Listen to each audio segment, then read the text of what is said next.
We know there's a lot of change happening, so it can be quite difficult to stay up to date with everything, but we've got some great partners that we work with.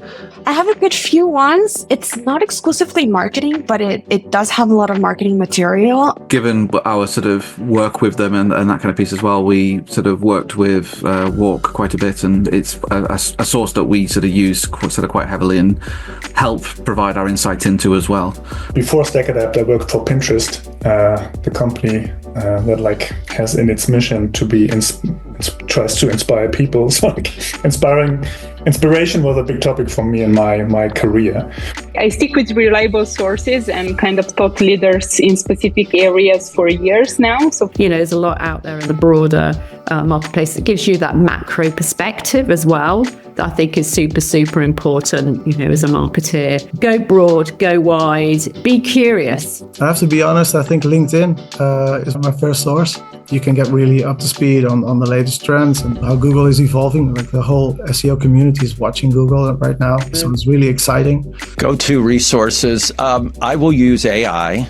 I'll peruse LinkedIn, a number of different groups that I am part of. Usually I use LinkedIn to kind of read what other people in the industry are saying. I follow Refine Labs members for demand generation.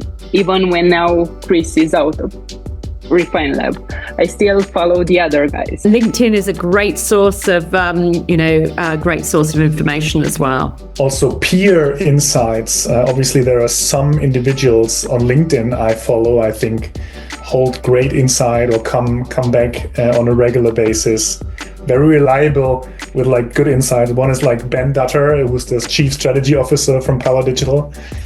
He has great insights, especially on the topic of incrementality. So it's usually the usual, LinkedIn, Spotify, and YouTube when I'm looking into something more detailed explanation or videos. Apart from the typical media outlets and Stretchery for macro takes and things like that, for me it's actually a lot of social media and mostly Reddit and X, right? And the reason for that is just that for me personally, those are the places where I can find insights and discussions that are not per se mainstream or widely known and accepted yet. And so those are kind of the edges of social media in a way where it's still possible to learn something or to pick up on something before it hits mainstream media. Then in Germany, there's a friend of mine, Daniel Diestler, who has his own marketing podcast called Marketing Pioneers. And then obviously Verity has a great podcast too I'm listening to. Seek out different points of view, different perspectives,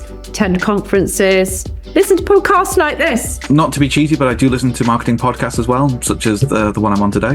This podcast is a great place for this because it basically brings some of those topics to light. But weirdly, especially in the sort of marketing data space, there isn't as much general information out there, especially in the kind of systems. And then I enjoy a lot listening to podcasts on Spotify, and one that I love is B2B SaaS marketing snacks. It's super short and they have great hosts and also great people who join the podcast, and Measure School is another one that I enjoy. So various different trade press are always, really on the ball and on the money these days. There's various different blogs out there as well.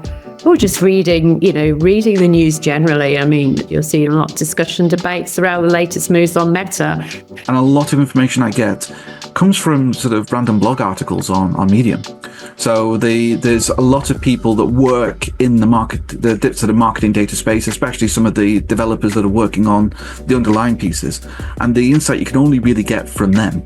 There's not really the same level of news source for the kind of areas that I kind of work in that way. The general marketing space, definitely, but the sort of the nuts and bolts and the sort of back end piece, it's very much an underrepresented area. And I think just keeping abreast of what's going on in marketing, the likes of sort of Campaign and Ad Age and those kind of publications that just have general sort of marketing news. We've got some great partners that we work with around trends, but actually, whether it's big publications like Walk who do these fantastic papers, or Ad Age, Harvard Business Review, The Verge, Wired. There's so many great publications out there that I kind of tend to tap into. If I want to make my research, obviously I use the regular tools like Statista and eMarketer to learn more about the markets. And then I'm also a member of Pavilion, which has a lot of really great resources when it comes to all of the different like go-to-market activities, but specifically talking about marketing, it's really, really good, especially for director level and above.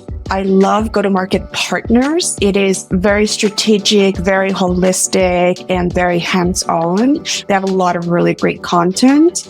We organize a lot of events as well. So we invite a lot of SEO specialists from other markets to our media house. This way you get the latest information first. But in general, I mean, honestly, where I draw the most inspiration from is the people around me. It's my team. The team at StackAdapt is amazing and like sharing. So we have a culture of sharing. I get a lot of like news of the industry that are most relevant to me from my team.